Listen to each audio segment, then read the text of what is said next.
I don't even know where to start.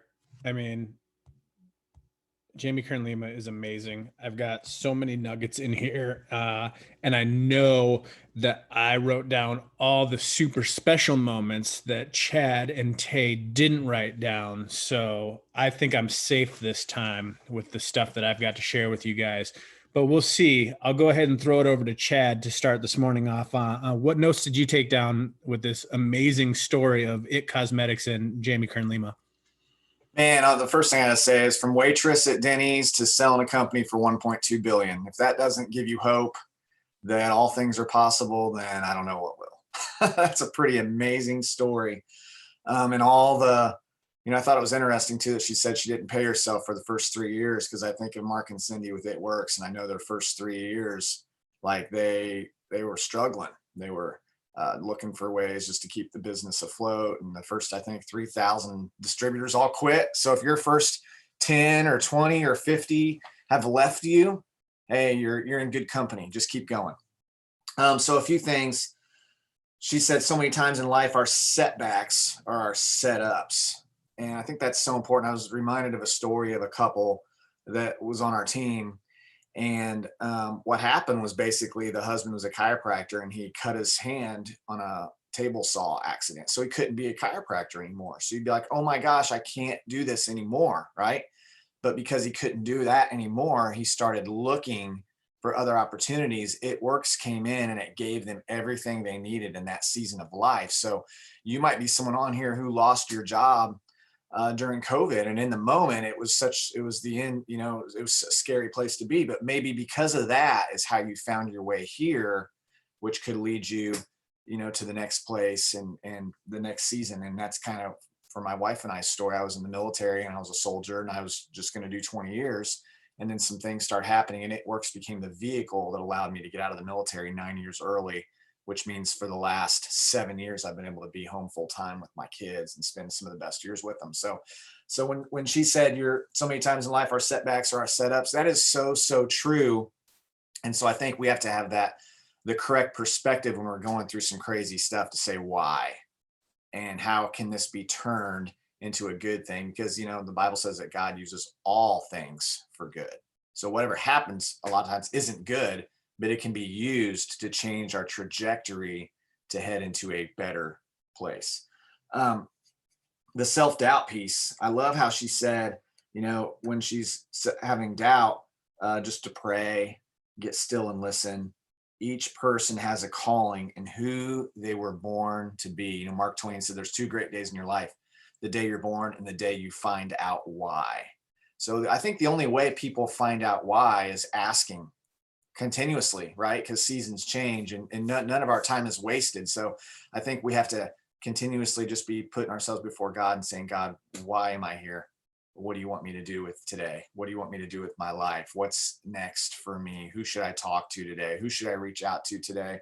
Who will you put some people on my heart that I can connect with? Because that's where I personally have found so much purpose and so much fulfillment is just in the asking and in the truly saying, lead me and show me where to go. And I'll be open to follow. Um, what did I put here? What do you know? Or yeah, what do you know? Are you staying in your comfort zone? Are you doing what you know you're supposed to do? I think we get those little, I think she said like gut feelings, right? We get those little gut feelings, and what those are little nudges, it's like little pushes in a different direction. We have to pay attention to that because that is just, call it the still small voice, call it the Holy Spirit, whatever you want to call it. It's something that's constantly driving us and guiding us in the right direction. And we have to just be aware of it and go with it, right? Go with whatever it's leading us to do. Don't talk yourself out of your calling and destiny. Every single day we've got a battle inside going on. We have the battle between faith and fear. We have the battle between trying and giving up. And it's the same for everyone. The reason why a small percentage of people win is because they're very, very intentional about building up their reasons. It's like this scale here. We have reasons to try or excuses to give up. And if you focus on the reasons to try, and that's why she said the why behind the why. When you have a strong why, the how gets so easy, and it's I wouldn't say effortless, but you just get in the flow, the the slipstream, with the rhythm, whatever you want to call it. It's because you have a clarity really in just where you're wanting to go. When you have that clarity in where you're wanting to go, then you have the reasons why it's important, and then it's just, you're able to do it then. But without those reasons and without that why, then it's like, what's the point? And you'll just, then you're kind of trapped by your feelings. Your feelings say, don't worry about it today, and so you don't worry about it today because you don't have the reasons driving it. That's why we talk so much about the why. Feedback is a gift, so get lots of it. I love it. It was a horrible feedback that she got, wasn't it? When they said, well, we're not going to invest in you. Now, I love the long-term story where it would have been the best investment they ever would have made. So there's a story in that of letting your haters be your motivators, right? Or the rejection as God's protection. Because now, looking back, she kept more of the company and got more of the 1.2 billion versus if she would have gave it all away, which she sounded like she was ready to at the time. So, what sets your soul on fire? Man, she said, what sets your soul on fire? If something sets your soul on fire, spend time in that place, because if your soul's on fire, it's because you were, something about the way you're created that's where you're supposed to be. That's where you're supposed to be putting some of your time and some of your energy. Shifting culture. I just don't think women will buy makeup from someone who looks like you. And she said, a painful no can sometimes be serendipitous grace, which I think is so good. Surround yourself with people who have your back and believe in you. So think about who believes in you. Maybe it's a grandma, maybe it's a neighbor, maybe it's a friend, but make sure that you're getting time in with them. One of the pastors said one day to us that we should spend, some time cultivating relationships. We should spend some time initiating relationships. Now, I would initiate relationships with people who believe in you, people who are positive, people who think differently than you do. And sometimes we have to terminate relationships. And I know you can't just go terminate, start terminating people, but maybe with those people you can't terminate, maybe you should spend hours weekly instead of days, or minutes instead of hours, because that affects you. Like if you're around toxic people, the toxicity it's dripping, right? It's dripping onto you. There's no way to avoid it. The seed that was planted with L'Oreal, no, for 3 years. The fact she sent that letter and was like, hey, there's one product not in your top 10. So see, she had that nudge, and because she's probably like, oh, it's probably not even going to read it. Why bother? Okay, I'm going to do it anyway, right? And she did it, and it made it into that person. They read it, and they actually kept it because it was ballsy, right? I love that. The power of the why behind the why. Stuck to her gut on QVC. Could you imagine that battle? The professionals are saying, no, you got to get the models in there. You got to do it this way. She's like, but I just want to be authentic and real. And she was going back and forth. But at the end of the day, she followed her gut, and your gut you should listen very closely to what your gut is telling you to do. Who is my customer and why am I doing this? That's an important thing. Who are you passionate about helping with It Works? Because go after that. We call it an avatar, right? Your avatar is your niche specific type of person that you want to go help and you want to bring into business with you. I mean, you could be the one that goes and recruits 1,000 school teachers because you're passionate about school teachers. Our CEO, school teacher, Cammie, school teacher. We know school teachers don't get paid what they are worth or what they deserve. So this is a great, summer's coming up too. So, I mean, and I'm just saying, school teacher, maybe you used to do hair in a salon and you can relate. So go build a team of 1,000 hairstylists or salon owners, because they need this too. It doesn't matter. It just matters that you're finding people who you can connect with, that you want to do life with. Right? That's what recruiters do. Like, if you're a recruiter for a professional sports, you go and you say, okay, here's what we need for the team. That's the person. That's the exact quality talent that I'm looking for. And you go after them, right? You go after them and share with them the benefits of why they should be on board with you. And I'll just leave it with that. So much good stuff in this, Joel. And man, you're always finding these incredible people. I had no idea this person even existed. And I'm just like, whoa.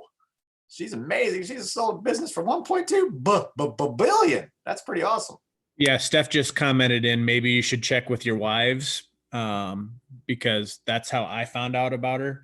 So we'll give credit to Steph for this one. So maybe you guys, after this one's done, sit down with your wives and go, hey, who should we be listening to out there right now? So great stuff, Chad. You checked off two of the ones I was going to talk about. So, Tay, here you go. Go for it. Check off the other things, and I'll just make some stuff up at the end. Yeah, I thought this was good. I've never heard of her, and she just seemed very real and very authentic. But I'll just keep going when you mentioned sit down and have the conversation with your wives, because I listen to my wife all the time. She's full of gold and wisdom and just some nuggets sometimes that I just listen to her and I just sometimes soak it in. I like sharing this one thing that she said that made me think about my wife in the conversation that she was just having. And she said, share the stories behind the story. And my wife was actually just sharing a story, and she was talking about how we were expecting twins, and she didn't want any more kids. She wanted to be done, and it happened, and she's still not as happy about it, and how now we need a bigger house, we need a bigger car. And this one, when she did that, she was just being herself, being honest, and just really trying to be transparent. And she got some feedback, negative feedback from this one girl. And I thought it was funny because when she shared it, she didn't expect to get the negative feedback. She didn't want anybody to feel sorry for her. She just wanted to share how she was feeling. And that girl just got into her head all day. But then I thought it was awesome. I just love how God works. And then this one girl, there's a lot of people reaching out to her and just kind of really giving her confirmation, just let them know like your feelings, they're valid, and what you're going through. Like, don't let anybody make you feel guilty for that. And this one girl said something I just thought would just, I think, inspire my wife to like a whole new level. And she said, God knows what you have to offer your kids. So like when you talk about the bigger car, when you talk about the bigger house, it's not you being greedy, it's not you being selfish. God know, like, if I'm gonna give you this family, best believe I've already provided everything else for you. And I love that when she said, God knows what you have to offer your kids. And I took that as like, we as people, like when she say like self-doubt is like, it's almost like, you know, in the Bible, it says no weapon formed against you shall prosper. Self-doubt is like a weapon that you formed against yourself, causing you not to prosper. So for me, understanding like at some point we have to like set aside self-doubt. Like we have to, I like what she said, like we all go through seasons of it. But for me, understand like it's okay to acknowledge it, but don't hold on to it, because we understand like this isn't something that God has said fits you. So for me, understanding like I try to give analogies all the time. Like self-doubt is like wearing clothes that don't fit you. Are you going to leave those clothes on, or are you going to replace it with something that fits you? And me understand like I'm going to take it off and find something that fits me. And I'm going to look to like, what do God has to say about me? What, like, how did he say I am? And I kind of let that be my foundation for most of the things. So I love that. And the last thing that I'll share, I just want to be short because this was very long. And I love when she said rejection is God's protection. And I love to see it as like rejection is divine intervention. It's God almost, one of the scriptures that I love is like when God says in the Bible, it says like, you will make your plans, but I will order your steps. Like this is the perfect scripture for that. Cause I think many times we knew what our life was going to be. And I can tell you right now, twins was not involved in that. But God stepped in and said, you know what, I'm gonna order your steps. This is what's gonna happen. But I think many times we do things and we try to manipulate the outcomes. And I think that's trust in ourselves. It's not really trusting in God and what he has for us. So I think when he says like rejection is God protection, understand like many times the protection isn't for you. It may be that person on the other end. Maybe you have something that that person doesn't need in that season. So understand like every no is sometimes it just means not right now. Like continue to understand like when God closes the door, me personally, I believe he already has a bigger door open for me, but I have to be open to that and let him guide me to that door. And I think that's the problem with most people is they don't, like they're afraid of the journey, because we all understand like you don't just appear on top of a mountain. Like you have to take steps to actually climb that mountain. And I made a video the other day, and this was something that when she said like follow your gut, this was something that just came, it was just like I just felt like I needed to say it. And I said like the test is a part of your testimony. So don't get distracted by what you're going through. God has prepared you for what he's prepared for you. So the things that you're praying about, the things that you're dreaming about, God already has it for you, but you have to become that person. And but part of becoming that person is being molded, being shaped. Literally, like I had this example in my head that I wanted to share. It's like self-doubt is like being a hoarder. You're trying to hold on to everything that no longer serves you. And when you do that, if you notice hoarders, they don't invite you into the house. Like they're not open to compliments because they don't have enough room to like accept you to make room for you or to accept those compliments. So when you do that self-doubt, like if somebody gives you a compliment, like you're not going to genuinely believe it. Like you're not going to receive it in a manner that makes you feel good about yourself because you don't have enough room to do it. So many times, like with self-doubt, you got to quit holding on to the things of your past and the things that people have spoke over you. And you got really, to me, it's like you have to surround yourself with the right people like Chad and Joe, who are not, they're not going to tell you what they think about you. They're going to tell you what God thinks about you. And I think that's what I love about you guys so much, is like, you're always leading people up. You're not trying to make us feel good about ourselves. Like you're literally trying to let us know, like, this is what I see in you. This is what I believe God has spoke over you and what he believes about you. So I think that's what we have to be for many people most times, to understand, like, self-doubt, like I said, like self-doubt is a weapon. And if you let that weapon like literally cause you not to prosper, then that's on you. But I think many times it's like we have a choice. And I love when what I love most about her story, she kept saying, follow your gut. Follow your gut, follow your gut. Your gut will lead you to some uncomfortable places. And you have to understand, like, in those uncomfortable places is where you're going to begin to know you, begin to become a more equipped version of you. And you're going to do things that you're probably uncomfortable with in that season. But what I love about it is she wrote a book on it. She literally wrote a guide telling people not just the success, not just selling a company for 1.2 billion. Like, she talked about the self-doubt. She literally wrote a blueprint for everything that she went through and literally is giving it to us. So I think many times you have to understand, like, you're mapping out a route for many people to take, but you have to be willing to, like, literally chart that course yourself, like blaze that trail yourself, so that you can give that map out to people. So I think this was so good on so many levels. And like I said, I never heard of her either. So I thank you, Stephanie, for sharing this with Joe. And I thank you, Joe, for sharing this with us. I think I just got so much, like, she was very transparent, and I just felt like she was just very authentic in what she doing. I just love the fact that she kept quoting people from who we've listened to on these Zooms. So it's like confirmation to us, like, we're doing the right things. We listen to the right people, and we're surrounding ourselves with the right voices that's speaking life and just inspiring us to really go after everything that God has promised us. So thank you for sharing this with Joe, and thank you for sharing your notes as well, Chad. So here's the book. Believe it. Make sure you go out and get it, because it'll definitely help you with mindset. And her story is great. It says how to go from being underestimated to unstoppable. And I'm going to continue with what Tay was talking about on the self-doubt. She basically said, do you have self-doubt? If you do, you need to understand that it's a volume knob, and you have the choice whether to turn it down or turn it up. And she said the problem with it is most people tend to only turn it up. They never turn it down. So that was kind of mind-blowing to me. The other thing that she said, which this is just great for sales in general, while she was trying to get her product up and going, her business up and going, she said going live and sharing about a product every day is what she did. Okay, you're listening to somebody who sold a company for $1.2 billion telling you to go live and share stories about your product. Probably should do that. The thing that she said was most people end up shelving their dreams by staying in their comfort zone.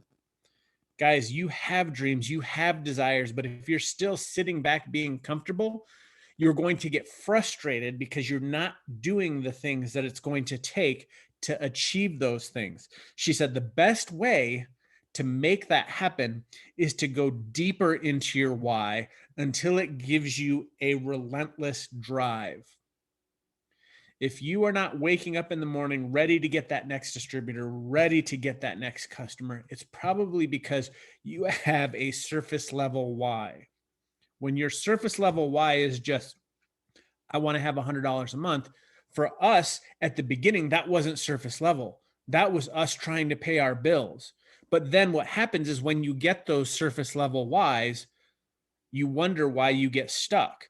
You get stuck because of the fact that you've accomplished the surface level whys and you have to go deeper. She said she had to go deeper multiple times in order to move her business forward. So if you're stuck right now, take a look at your why and start digging deeper into it. She says, never take rejection personally. Rejection is God's protection, which I loved that. And I love this. The people who don't believe in you are usually positive relationships. Have you ever noticed that the people that you love are the ones who are probably the ones that aren't giving you the most support? She said, continue to post your wins, because as you're doing that, the people that are watching you will start to join you. Steph's a perfect example of it. Look at us. We're 12 years into this. And do you think we were getting the kind of people then that we are now? We've shown consistency and persistency to show up and to be here, and that we're not going anywhere. So what does that do? That causes people to have security knowing that we're here. We've probably had people watching us all 12 years that won't join until year 15. But if we don't get to year 15, we'll never know that. So make sure that you continue to post those wins and those people show up. Another one that's interesting that I wrote down is your circles have their own capacity to support you, and it may not match what you are expecting them to support you. So maybe your mom, your grandma, your brother, your sister, your cousin, your best friends don't support your business. Or maybe they do just by clapping for you and they're not a customer. That's okay. Understand that they're supporting you in their capacity. May not be the exact capacity you want them to, but they're still supporting you. She said, I believe in planting seeds. So how many seeds are you planting every day? The interesting thing is L'Oreal said no to her for 3 years and then ended up buying her for $1.2 billion. So for them, that was just dumb on their part. I mean, they probably could have picked it up at $500 million 3 years earlier, but that's also God's protection, like she was saying. This is the one. Okay, everybody, make sure that you replay this one over and over again, because this was just amazing. Stop prioritizing flash over cash.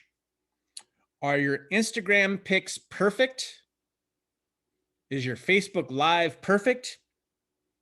But you're not enrolling distributors and loyal customers?